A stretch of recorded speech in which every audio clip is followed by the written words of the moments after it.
Hello दोस्तों, स्वागत है आपका एक और नई वीडियो में। दोस्तों, अगर वीडियो अच्छा लगे तो वीडियो को लाइक कर दें और चैनल को सब्सक्राइब। तो चलिए वीडियो शुरू करते हैं। आज हम सुनेंगे विक्रम और बेताल की कहानी। तो वीडियो शुरू करते हैं। बहुत पुरानी बात है।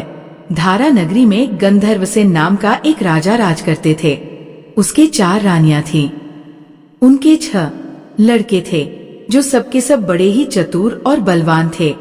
संयोग से एक दिन राजा की मृत्यु हो गई और उनकी जगह उनका बड़ा बेटा शंख गद्दी पर बैठा। उसने कुछ दिन राज किया, लेकिन छोटे भाई विक्रम ने उसे मार डाला और स्वयं राजा बन बैठा। उसका राज्य दिनों दिन बढ़ता गया और वह सारे जम्बूद्वीप का राजा बन बैठा। एक दिन उसके मन में आया कि उसे घूमकर सैर करनी चाहिए और जिन देशों के नाम उसने सुने हैं उन्हें देखना चाहिए। सो वह गद्दी अपने छोटे भाई भर्तृहरि को सौंपकर योगी बनकर राज्य से निकल पड़ा।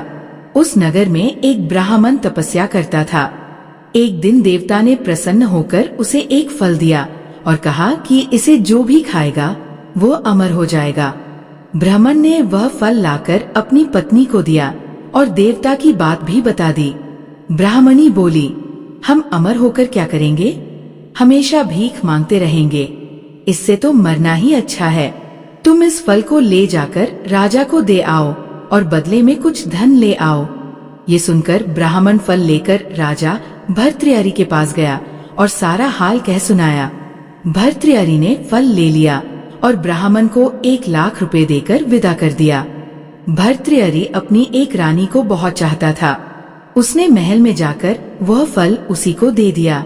रानी की मित्रता शहर कोतवाल से थी। उसने वह फल कोतवाल को दे दिया। कोतवाल एक वेश्या के पास जाया करता था। वह उस फल को उस वेश्या को दे आया। वेश्या ने सोचा कि यह फल तो राजा को खाना चाहिए। वह उसे लेकर राजा भर्तृहरि के पास गई और उसे दे दिया। भर्तृहरि ने उसे बहुत सा धन दिया, लेकिन जब उसने फल को अच्छी तरह से देखा तो पहचान लिया। उसे बड़ी चोट लगी, पर उसने किसी से कुछ कहा नहीं। उसने महल में जाकर रानी से पूछा कि तुमने उस फल का क्या किया? रानी ने कहा, मैंने उसे खा लिया। राजा ने वो फल निकालकर दिखा दिया। रानी घबरा गई और उसने सारी बात सच सच कह दी। भर्तृहरि ने पता लगाया तो उसे पूरी बात ठीक ठीक मालूम हो गई। वो बहुत दुखी हुआ। उसने सोचा, ये दुनिया मायाजाल है, इसमें अपना कोई नहीं। वह फल लेकर बाहर आया और उसे धुलवाकर स्वयं खा लिया। फिर राजपाट छोड़ योगी का भेष बना जंगल में तपस्या करने चला गया। भर्तृहरि के जंगल में चले जाने से विक्रम की गद्दी सूनी हो गई। जब राजा इंद्र को ये समाचार मिला तो उन्होंने एक देव को धारा नगरी की रखवाली के लिए भेज दिया। वह रात दिन वहीं रहने लगा। भर्तृहरि के राजपाट छोड़कर वन में चले जाने की बात विक्रम को मालूम हुई तो वह लौटकर अपने देश में आया। आधी रात का समय था। जब वो नगर में घुसने लगा तो देव ने उसे रोका।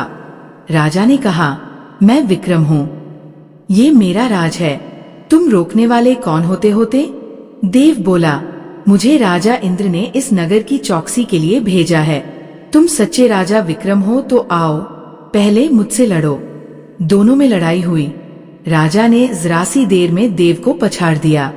तब देव बोला, हे राजन, तुमने मुझे हरा दिया, मैं तुम्हें जीवन दान देता हूँ। इसके बाद देव ने कहा, राजन, एक नगर और एक नक्षत्र में तुम 3 आदमी पैदा हुए थे। तुमने राजा के घर में जन्म लिया, दूसरे ने तेली के और तीसरे ने कुम्हार के। तुम यहाँ का राज करते हो। तेली पाताल का राज करता था। कुम्हार ने योग साध कर तेली को मारकर शमशान में पिशाच बना सिरस के पेट से लटका दिया है। अब वह तुम्हें मारने की फिराक में है, उससे सावधान रहना। इतना कहकर देव चला गया और राजा महल में आ गया। राजा को वापस आया देख सबको बड़ी खुशी हुई।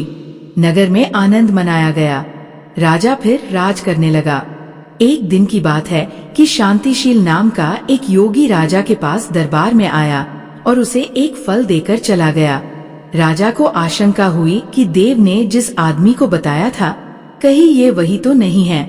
यह सोच उसने फल नहीं खाया। भंडारी को दे दिया। योगी आता और राजा को एक फल दे जाता। संयोग से एक दिन राजा अपना अस्तबल देखने गया था। योगी वहीं पहुंच और फल राजा के हाथ में दे दिया। राजा ने उसे उछाला तो वो हाथ से छूटकर धरती पर गिर पड़ा। उसी समय एक बंदर ने झपट कर उसे उठा लिया और तोड़ डाला। उसमें से एक लाल निकला, जिसकी चमक से सबकी आंखें चौंधिया गई। राजा को बड़ा अचरज हुआ। उसने योगी से पूछा, आप ये लाल मुझे रोज क्यों दे जाते हैं? योगी ने जवाब दिया, महाराज, राजा, गुरु, ज्योतिषी, वैद्य और बेटी, इनके घर कभी खाली हाथ नहीं जाना चाहिए। राजा ने भंडारी को बुलाकर पीछे के सब फल मंगवाए। तुड़वाने पर सब में से एक एक लाल निकला। इतने लाल देखकर राजा को बड़ा हर्ष हुआ। उसने जौहरी को बुलवाकर उनका मूल्य पूछा।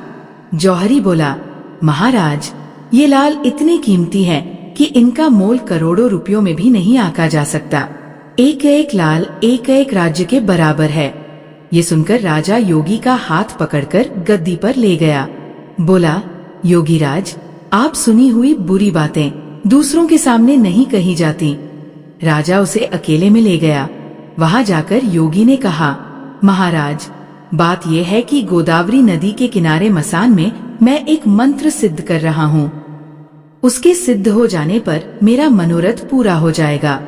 तुम एक रात मेरे पास रहोगे तो मंत्र सिद्ध हो जाएगा। एक दिन रात को हथियार बांधकर तुम अकेले मेरे पास आ जाना। राजा ने कहा, अच्छी बात है। इसके उपरांत योगी दिन और समय बताकर अपने मठ में चला गया। वह दिन आने पर राजा अकेला वहां पहुंचा। योगी ने उसे अपने पास बिठा लिया। थोड़ी देर बैठकर राजा ने पूछा, महाराज, मेरे लिए क्या आज्ञा है?